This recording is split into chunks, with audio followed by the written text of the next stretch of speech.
So we're here today at the launch of the L20. Can you tell us what are the biggest challenges you've identified for the global economy at this time? Well, the global economy is simply not working for working people, for sustainable growth.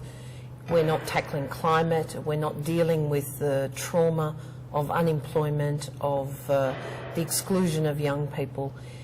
There is, in fact, an absolute need for a new business model. It must be inclusive. It must tackle unemployment, investment in infrastructure, in women's participation and therefore in the care economy of childcare, aged care, the issues of health and education, things that make it possible for women to participate. But we must seriously look at scaling up apprenticeships, at including young people as well as women.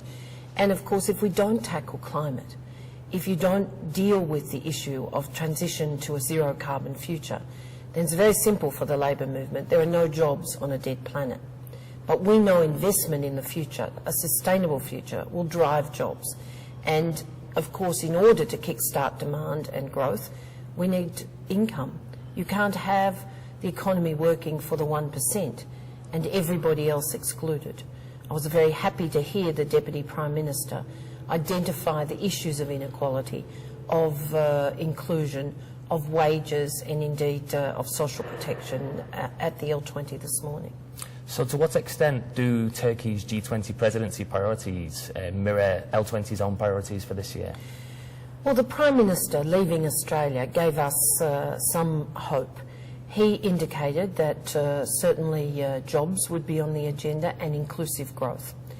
He acknowledged that the business community and Labor had to work together, and he indicated that dialogue would be strengthened within the G20 here in Turkey.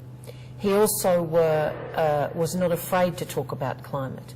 And so we need really serious work both on the industry policy front in terms of jobs and new technologies, but also on energy policy. And we would say to those countries blocking the transition to renewable energies, you can't stand in the way of a sustainable planet. People deserve better, our children deserve to have a planet on which they can live, not the temperatures that will cause the destruction that we will see if in fact those vested interests don't yield to the reality that you have to transition to renewable energy, to zero carbon. When you look at an IMF or an OECD forecast, you know the growth will be disappointing this year, but it will improve next year. Now the problem is we come to the next year and the growth is still disappointing this year and it's going to improve next year.